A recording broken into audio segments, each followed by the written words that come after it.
There are some instances where everybody does what they had to do in the moment, but frankly, they suck, and today is such a one.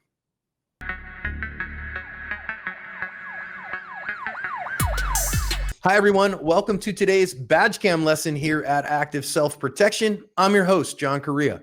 And I'm your co-host, Mike Williver. Today's video comes to us from Thermopolis, Wyoming. MagTech is the only freedom seed I use on the range. I personally have over 100,000 rounds downrange of MagTech, and it's unbelievably reliable, very accurate, and a great value. Pick some up for your next range trip wherever you shop for range supplies.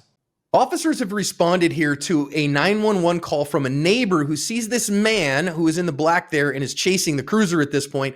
The news story says thrashing his house with his dad inside with a baseball bat. And this man has diagnosed but untreated mental illness. So you see the police officer there hit him with the cruiser. So the guy's got a baseball bat and has jerked the door open of the patrol cruiser. And now you see a deputy show up as well. It's a small town. And start telling the guy he's got a gun out, right? And he starts telling the guy, drop the bat, drop the bat, drop the bat. We're going to see the badge cams in a minute of what goes down here. I wanted you to see from the surveillance video of what happened. This guy kind of climbed a berm up towards the railroad ties. And then as he comes around on the officers, they end up, unfortunately, ended up having to shoot him. So we do have badge cam from both the police officer as well as the sheriff's deputy who was involved in this one here. So what you see is the officer there hits him with the car and then he puts it in reverse. Again, the guy has tried to jerk the officer's door open. The officer, when he first showed up, he was using his PA system to try to get the guy to put the bat down. He wasn't able to do that, or he didn't do that. We have audio from here. Let's listen in when the officer gets out of the car.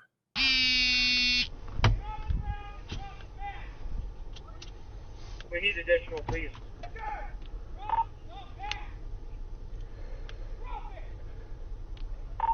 Thermo 5. Suspect struck my vehicle with a baseball bat, and I bumped it with my vehicle. Copy.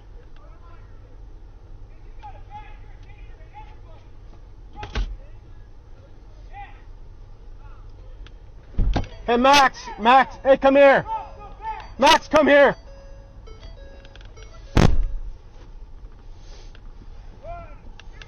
Drop that bat! Drop it now! Drop the bat! Drop it! I would like to know. God, these guys don't have a shot. I have a gun right here. They're good shots. Come on, man. What's his name? Huh? What's his name? Jared! Jared? I don't know why the hell you guys are here. Go for it. Whoa, look at that! Hey, buddy, kid! Thermo 5. Physical deployed failure.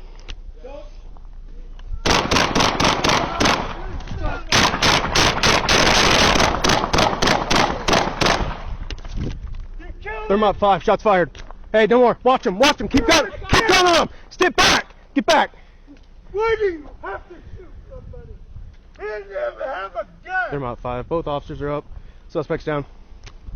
Not even an ambulance being called! Come on! Hey, Keep going on him. is he dead? Thermo 5. We need EMS now. We also have the deputy's body-worn camera. Let's listen in and hear him as he gets into the fight as well. Get on the ground! Get on the ground!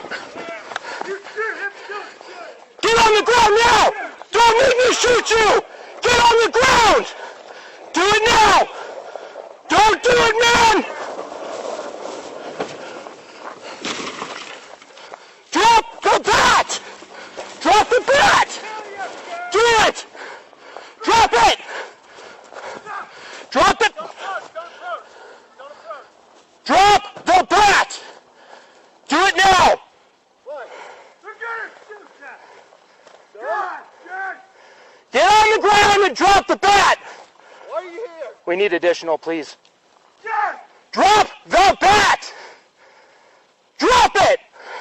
Why are you guys here? Drop the bat! Why are you here? Why are you here? Describe why you're here. Because you got a bat and you're a danger to everybody! Drop it! Danger to everybody. Yes! How? Explain. You're swinging a damn bat around! Drop the bat!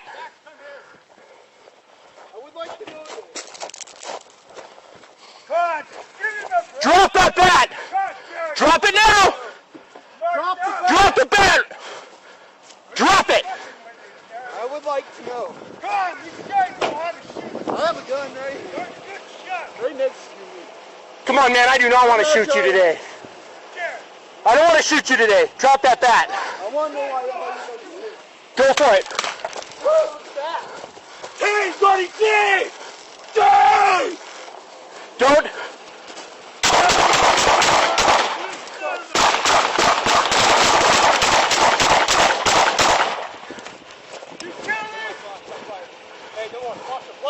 I got him.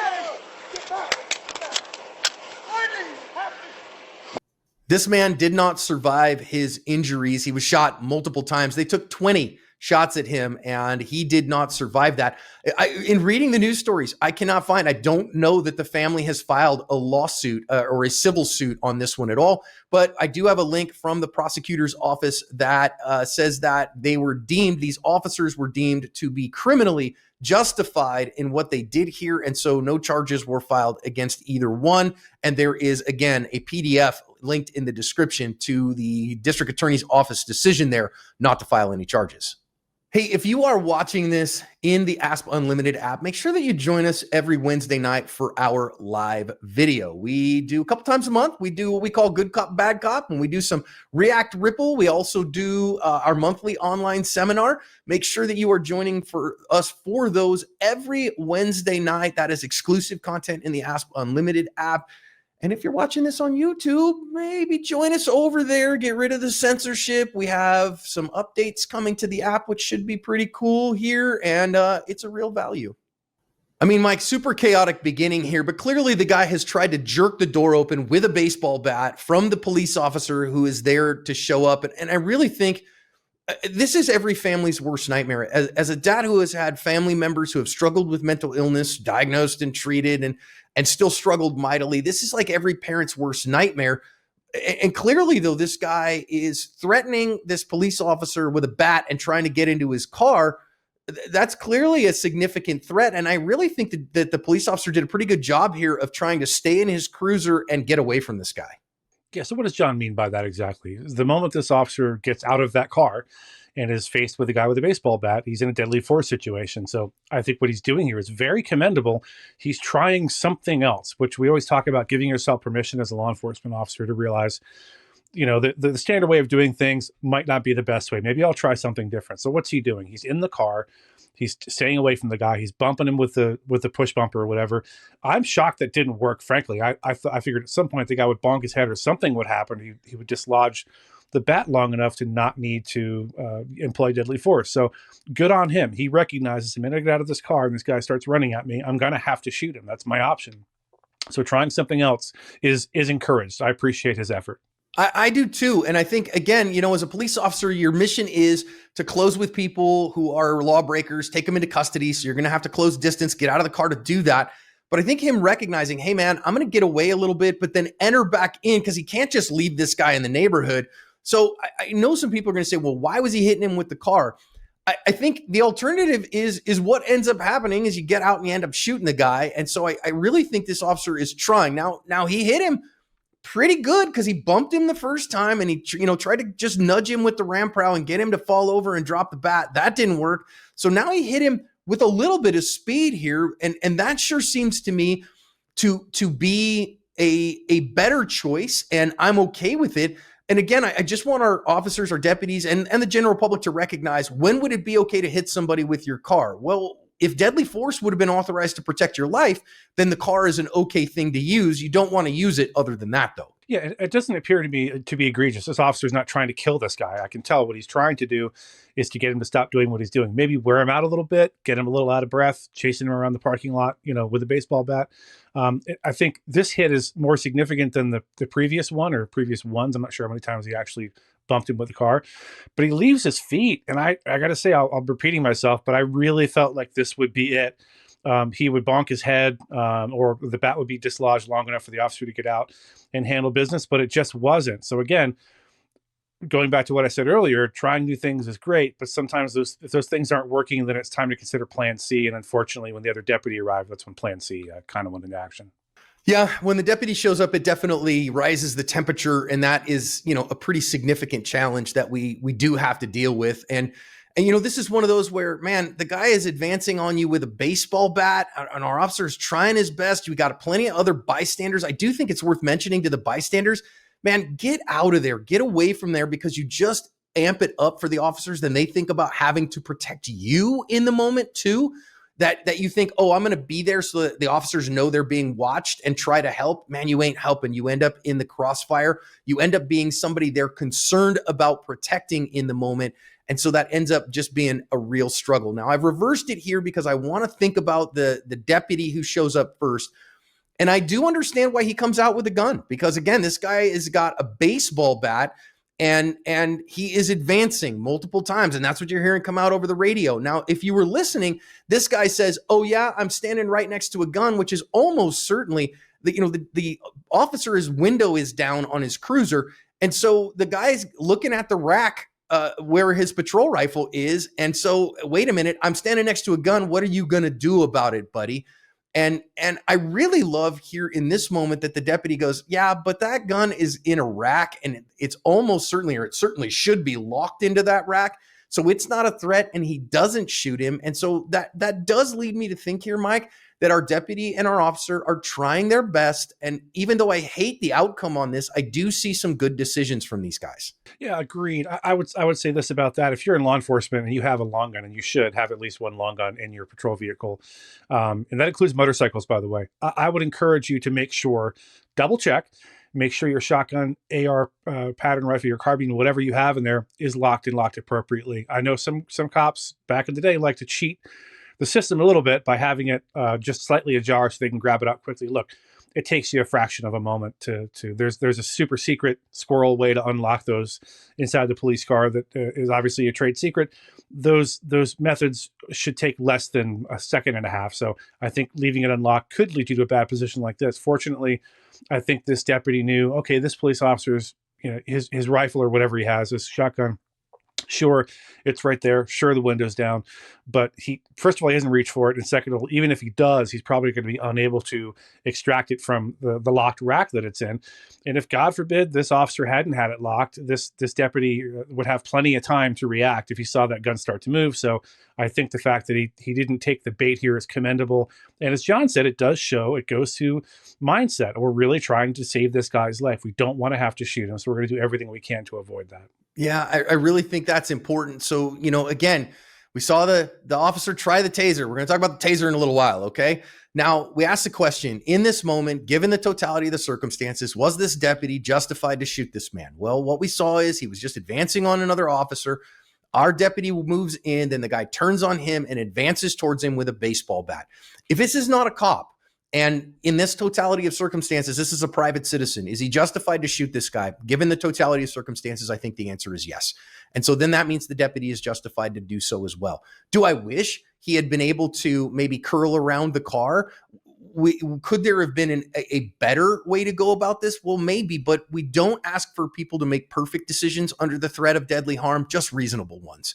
And I don't like this. As a guy who mental illness is just a near and dear issue to my heart, I hate it. I wish we'd have been able to get this guy some help instead and somehow put an end to it. But unfortunately, he gets a definitive vote in what happens. And so is this justified? I hate it, Mike, but I think, yeah, it is. Yeah, John and I agreed on that. We again, for me, it was members of my family as a kid growing up that had all sorts of psychiatric issues. The police were at our house on a pretty regular basis, which informed my decision to go into law enforcement later in life, because when the police were around at my house, at least for a few minutes while they were there, it felt safe, right? I don't think either one of these, the officer or the deputy, really wanted it to go down this way. We understand how this looks. We understand how slow he was moving and how you could say, well, they should have given an extra second or half a second, or as John said, we should have been a merry-go-round and gone around the car 8 times trying to do something else. Sure, maybe that would have worked, but I think this guy was almost certainly determined to get shot that day. And as I say, during these sort of potential suicide by cop scenarios, the person who's in crisis in this moment, if they're really determined, will push it however far they have to get you to pull the trigger as a law enforcement officer, up to and including moving a little faster and striking you over the head with a baseball bat if that's what it takes to get you or your partner to do what they ended up doing. So again, this feels icky. I don't like that they shot when they did, but he was justified in doing what he did. Yeah, and of course, what feels really icky, and what I think a lot of people are going to be frustrated with this one about, is the fact that, okay, I think these first ones, no problem. So then the guy goes back, and now the officer goes after him with a second Fulisade, a second volley, while the guy is on the ground. And I want to say this about that, okay? As somebody who, this is the kind of stuff that I do in court, and we talk about all the time, which is human performance, and how the human mind sees, perceives, decides, acts, and remembers. These are all very important pieces. And so I think he made the decision while the guy was still up and while he had turned towards the other officer. And so that's when the decision got made, in that half second or so. And then he fired about 4 or 5 rounds on the second volley. And again, it takes a while for the brain to process a stop signal. Once the first shots are fired, it takes a second for the brain, literally about 3/4 of a second to up to a second and a half, for that stimulus to pull the trigger to get overridden for another one. And I'm not trying to make apologies here. I don't love them. I hate watching these. But from a perspective of human performance, I can't fault them, because again, it takes a while for those stop signals to process. Though I do understand why people have problems with this when you don't understand how those things work, Mike. Yeah, and we want to get that point across. We understand people's hesitation, especially at the second sort of volley of shots that happen there. Quite frequently you'll have a community activist who is sort of not anti-police, but their job, their mission in life is to hold police feet to the fire.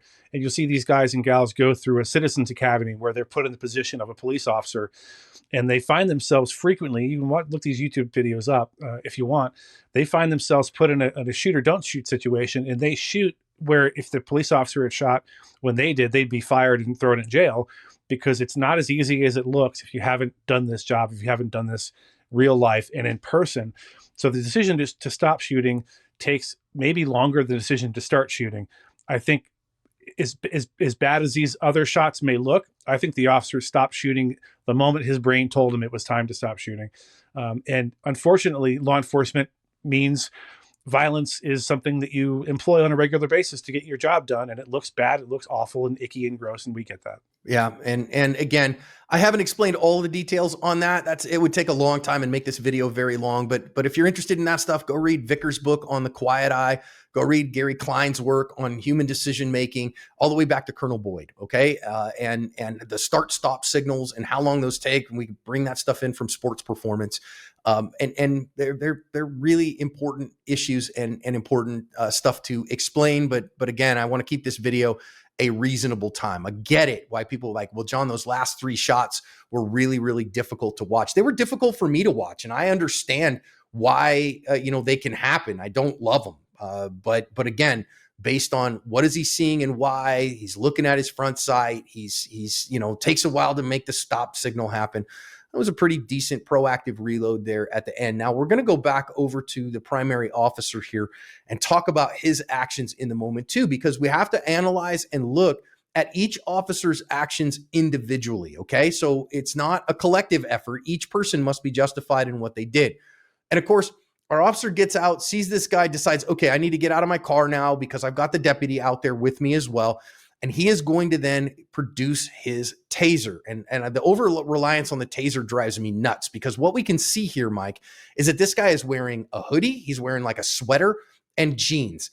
And there is a 0% chance that a taser is working through a loose sweater like this and a pair of jeans. It is literally 0%. When the taser is used inside of its use window, it's very effective and can be a useful and good law enforcement tool. But when you use it outside of its envelope for use, it is useless and actually tends to make things worse, like it did here. So you got to recognize this guy's clothes mean this taser is not useful. I got to find another option here if I'm choosing to use less lethal. And I really think an OC spray here would have been helpful, man. A good Mark III or Mark VI unit that puts some OC on this guy and means he can't see us anymore might have been a very useful tool, but the taser here is a big fat no for me. I'm not keeping a spreadsheet or anything, but the last time I remember the taser working on one of the videos we broke down was the New York neon bikini bandit guy who barely had any clothes on. That was a perfect use of the taser because obviously the prongs were going to get, they're going to get good spread and they were going to get penetration. They were going to do their job and create that neuromuscular incapacitation. That's the whole point of the taser in the first place. I think this is wasted time. And it's a waste of a taser cartridge to try to do this in this situation. Just like I want every officer in the country and every deputy to have some kind of long gun in their car, I want every police officer in this country to have OC spray. I want them to have maybe two, maybe one with a stream and one with a conical mist that has recoil. I mean, I want it to be a face painting affair to where you take it out, you get a 1 second burst across this guy's face. It's painted red. And now if he doesn't drop the bat, he's going to have a hell of a time trying to find you to do any damage with said bat. Listen, I know some people say, well, OC spray doesn't always work. It works a hell of a lot more often than the taser does. I can tell you that.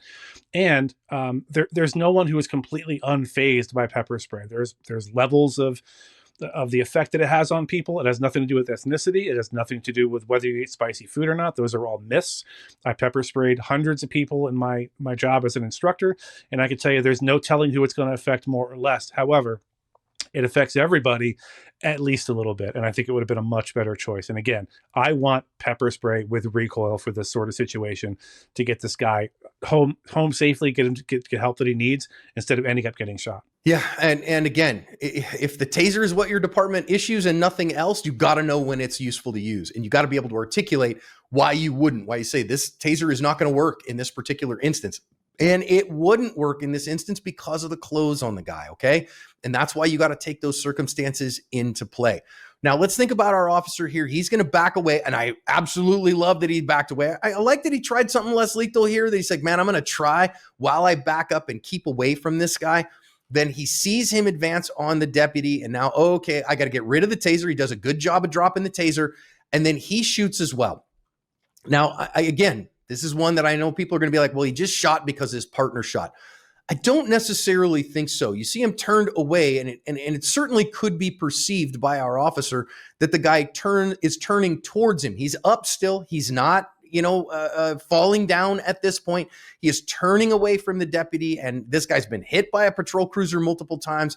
He just seems just impervious to being stopped. And that is what is in the news stories and what is in the district attorney's release, that the officer said he just seemed impervious and I thought he was coming at me.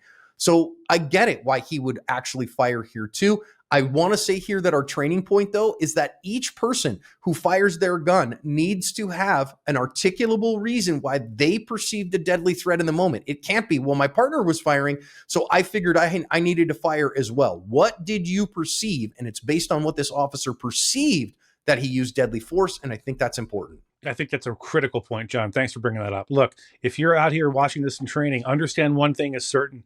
When it comes down to it, and you've been involved in an officer or deputy involved shooting, you will be standing tall before the man by yourself with your attorney. It's not going to be a group thing. They're not going to group you with someone else. You're not going to be able to say, oh, well, Officer Johnson shot, so I figured, there must be danger. I should have shot or whatever. Here, John, when he says this is so important, an independent,